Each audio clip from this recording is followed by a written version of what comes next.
even today, if you look at it, his portfolio, there is a fair amount of money in debt, and that's all pass-through debt. It's not strategic debt; it's pass-through debt. The other thing is inflation, which none of us put in when we are looking at our goals. The cost of education today could be 1 crore, but when your kids are going to be 15, that 1 crore will be sitting at 3.5. When we met, I think close to about 50% was equity, close to about 25% was real estate, and close to about 18-20% was my ESOPs. And you have recently retired. After having spent 33 years, I've got the freedom to spend my time the way I would want to spend. For the last 5 years, we've heard so many great things about market.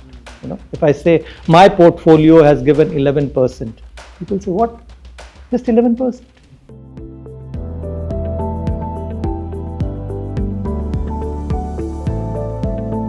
Hi, welcome to Let's Mint Money.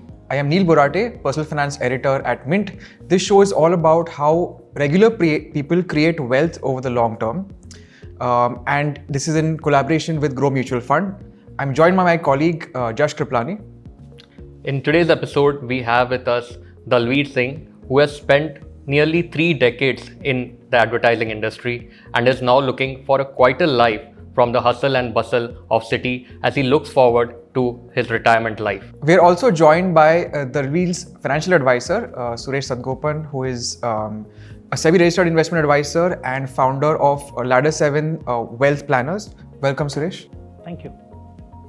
Hi Dalveer, welcome to the latest episode of Let's Mint Money.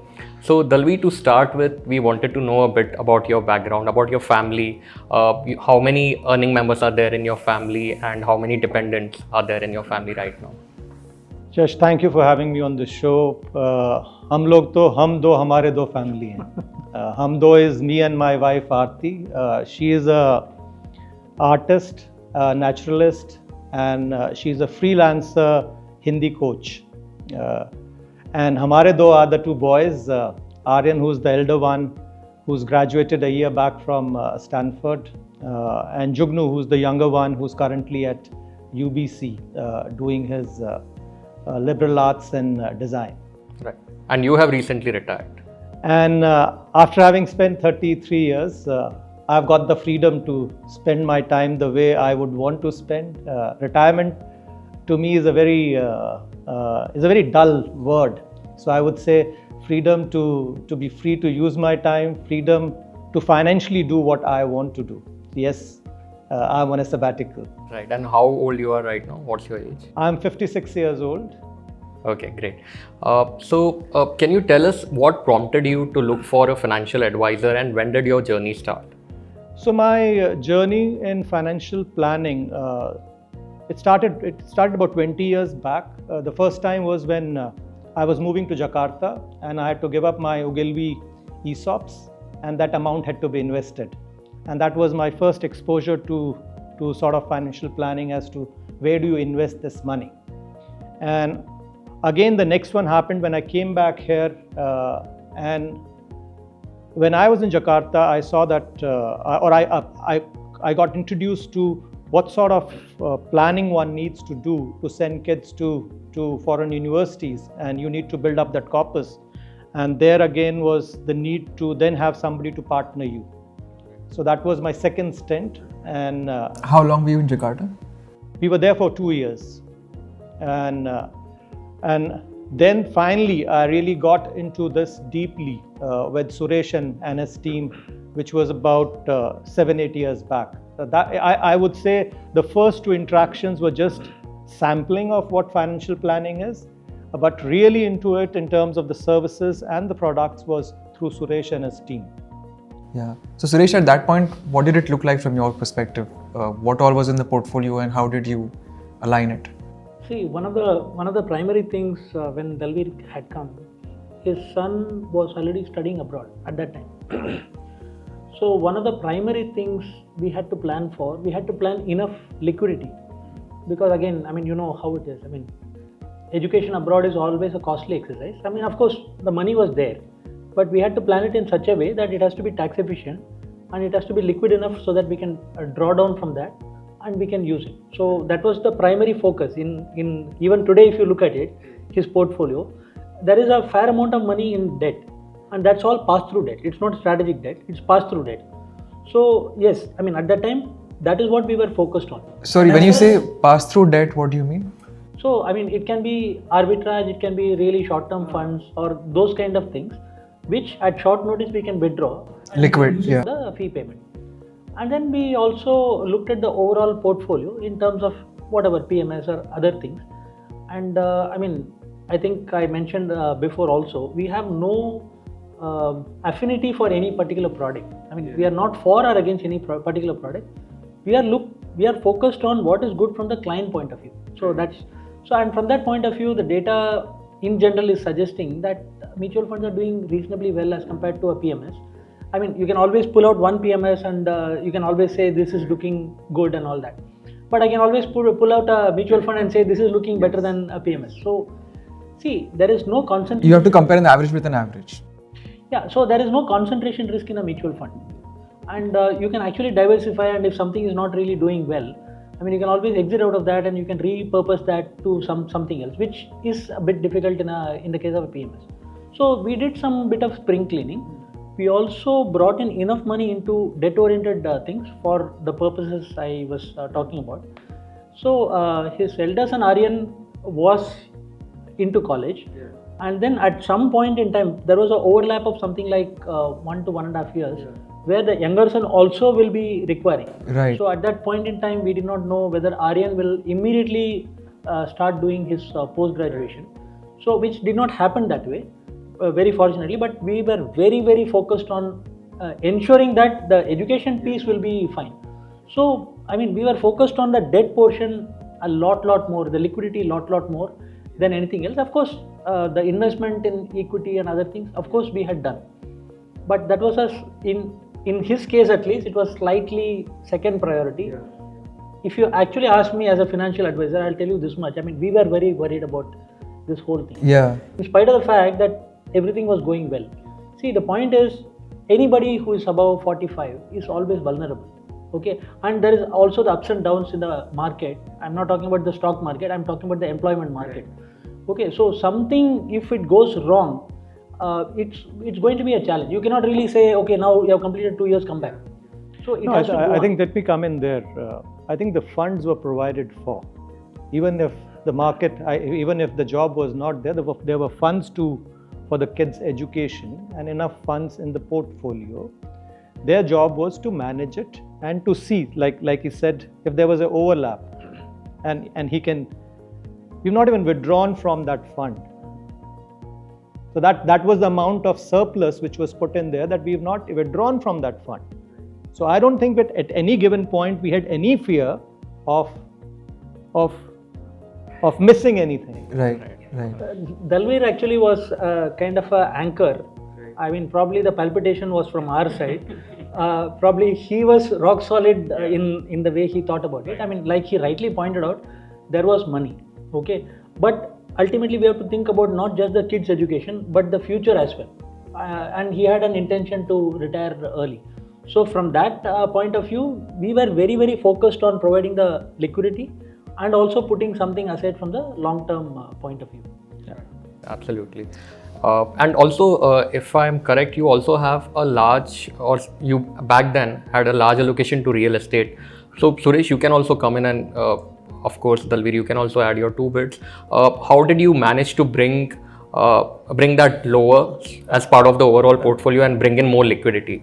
Okay, so when we met, I think close to about 50% was equity, close to about 25% was real estate, and close to about 18-20% was my ESOPs. And then was your employment provident fund. That was the mix of my portfolio when I met him. Now, he and his team did the magic of rearranging this because ESOPs were still, you couldn't take out that money till you left the company, right? Which could have been 5, 6, 10 years from when I met him. So they really rearranged the whole place in terms of within equities, what is the mix that you will have? Within debt, what is the mix that we have? And ESOPs finally again, and he can talk more about it as to how did he really reshuffle the whole thing. So let me talk about real estate, not just in his case, but how do we handle real estate in almost all cases. See, when we inherit a portfolio, when they come to us, any client, so I mean, we really cannot just change it overnight. So a lot of times it is a journey, and especially with respect to real estate, a lot of people would want to keep that for various reasons, and some of the reasons will be emotional reasons. So we will have to definitely honor those emotions, whatever they may have, and accordingly we will have to see whether we can really work around that. So And was a it lot of times inherited property in this case, or? No, there is my ancestral property. That is one. Apart from that, there are 3 investments which I made. I bought a house in, again, an investment flat in Bombay, an investment flat in Gurgaon, and then a farmhouse, which I bought about 10 years back in Delhi. Right. No, at that point, since you mentioned the emotional tie, which is why I asked. So I mean, a lot of times, I'm not talking about Dalveer particularly. I'm saying in general, what happens is, even if there are multiple flats or multiple properties, there'll be somebody or other in the family who is somehow attached to that kind of a thing. So we really cannot liquidate that. We suggest liquidating these properties over a period of time. And I mean, we suggest liquidation immediately only if nothing else will really work. So we will have to work around that. I mean, as a financial advisor, I have made peace with that. That I mean, all these things we cannot do on day one or the year 1, year 2. So it is only going to be over a period of time. In Dalveer's case, it was not really that very pressing need, because there was fair amount of money already there, and he was earning quite well, and there was a fair amount of money coming in every month. So we were able to take care of almost everything with whatever he has. Right. So basically his Bombay house, I mean, he was living in another place for his convenience sake, but that was on rent. So that really did not pose much of a problem. His Gurugram house was under construction, and I mean, that came to him at a later point in time. Farmhouse is a farmhouse. So in his particular case, there was not really a problem. Right. And about your ongoing expenses, have you withdrawn your employee provident fund? How are you servicing your ongoing expenses post retirement? Okay, so there again, while I was doing this planning, we always had some 12 to 16 months of buffer, which was built in the whole planning process. And then there was an upside on my ESOPs. So yes, after I left the company, the ESOPs were deployed into different assets, but then there was some upside. So the 12 to 16 month corpus that was there as a fallback, plus this will see us through till end of December 25, and also we'll continue with our SIPs. So that's how that gets managed, and only after December 25 is when you'll start withdrawing from whatever debt instruments you have, and he and his team have really planned that well. Suresh, do you want to elaborate? That's essentially a bucket strategy that you deployed, right? So, I mean, he was comfortable with having a certain corpus. I mean, considering the fact that he's also moving around, he's also doing multiple things, exploring. So he wanted to keep a certain amount of money by the side so that he can do whatever expense he wants.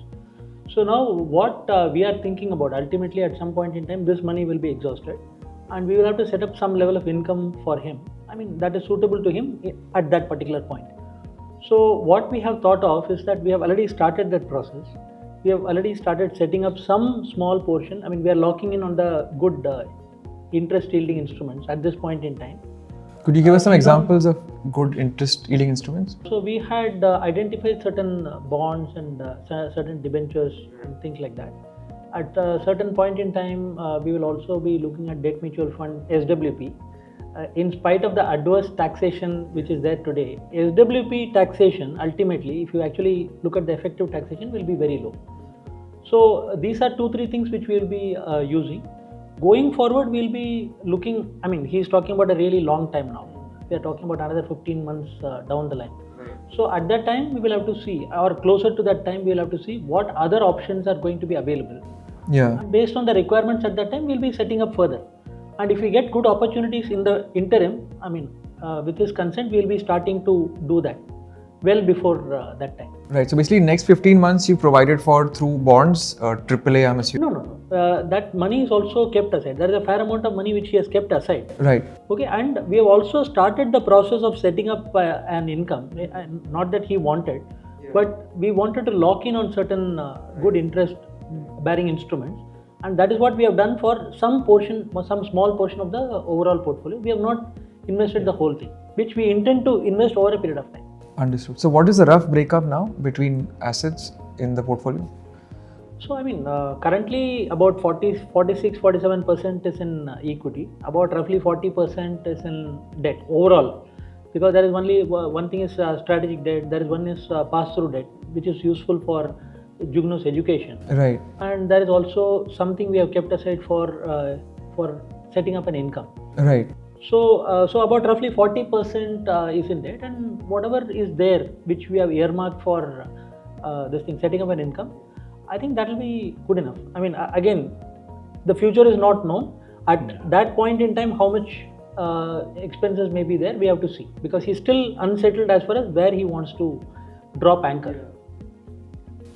Suresh, could you tell us a bit about your approach to the portfolio, the returns that the equity, because you have a quite high proportion of debt over here for the goals, but how did you look at the equity part also, and what kind of returns did you get?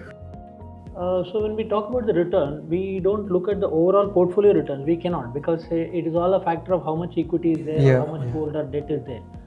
So as far as the equity portion is concerned, the typical target return is about roughly 12%. So that is the typical target return. As far as debt is concerned, post-tax 5.5% is what you can hope to get. If it is a SWP, it can be higher than that. It can be maybe 6.5%. But typical debt returns are 5.5% or thereabouts. So the blended return can be maybe 9% or thereabouts, typically. If we look at approach any client's portfolio, is we really build for the long term. We don't really worry too much about the near-term return. We are only focused on one thing. We want to meet the goals 100%. That is a guarantee that we give to our clients. You tell us the goal, if we agree on the goal, it will be met 100% and we'll make all the provisions for that. So returns are secondary. So that is the approach with which we do that. And basically for that, we have to look at what is the risk profile, when do they require, what is the liquidity, so what kind of asset mix do we need to have. So it's a factor of that. So not really a factor of returns. So when I met Suresh, I had these questions saying, while you're doing all this, these are three places where you're parking money: equity, debt, and the third one. What do you expect? Yeah. So it was very clear saying, if it is debt, this is what you can expect. If it is equity, this is what you can expect, and that's how we are building. There will be upside, which we, there's no promise of anything. But if you want to, because for the last 5 years we've heard so many great things about market. You know, if I say my portfolio has given 11%, people say, what? Just 11%? What are you talking? And everybody talks of 20%, 30%. Because the markets have been doing well, right? So I think the thing that I have learned in this partnership is the goals are sacrosanct, and so is that you need to meet them, right? And therefore a disciplined way of this partnership. But yes, I do have with him and his team this whole bit of how do I make my money grow more. Work more harder. Yeah. Right. All right, fantastic. Any final thoughts, given your journey, reflections for people who are young who might be watching this? I think, see, as I said, we came from an army background and we come from agriculture background. Our culture is agriculture, right? So we never knew how to manage money. The reliance capital exposure, and very early having met financial planners who introduce the concepts is very, very essential for you. That's one. Second is both you and your partner have to agree it. It can't be my plan. It has to be our plan. And then somebody like Suresh who really has done this for multiple people and has been there in the market and knows, and he's there for your good, is what you need. So all young people, I'll say, start early, understand what your goals are, The other thing is inflation, which none of us put in when we are looking at our goals. The cost of education today could be 1 crore, but when your kids are going to be 15, that 1 crore will be sitting at 3.5 or 4 crores, right? So I think those are the things which you have to be. Rest all is it's a journey. So enjoy the ride, and I wish everyone all the best that you achieve your goals, and you have a great financial planner to help you do that. Fantastic. All right, Suresh, thank you so much. Dalveer, pleasure having you. With this, we come to the end of the second episode of Let's Mint Money. If there's one learning that you can take, it is that when you have big goals, like your kids' education, like retirement, as long as you stick to plan and you have good advice, you very much can achieve them. Thank you.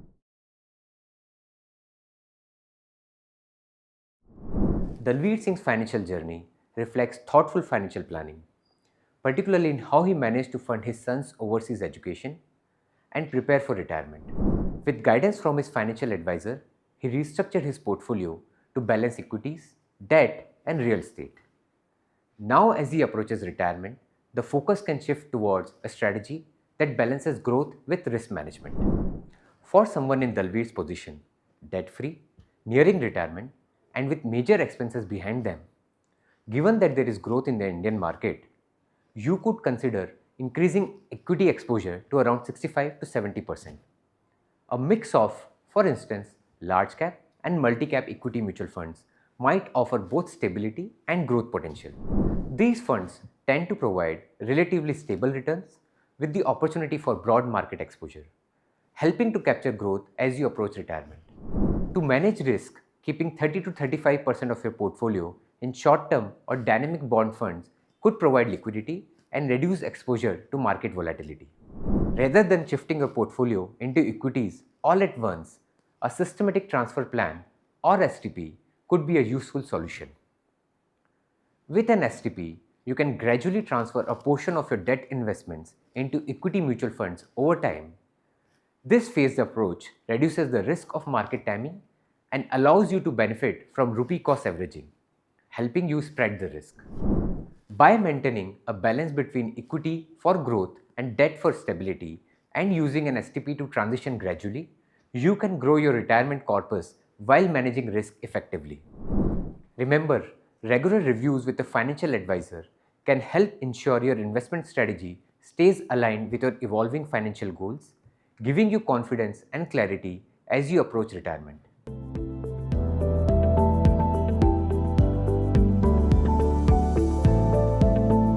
Mutual fund investments are subject to market risks. Read all scheme-related documents carefully.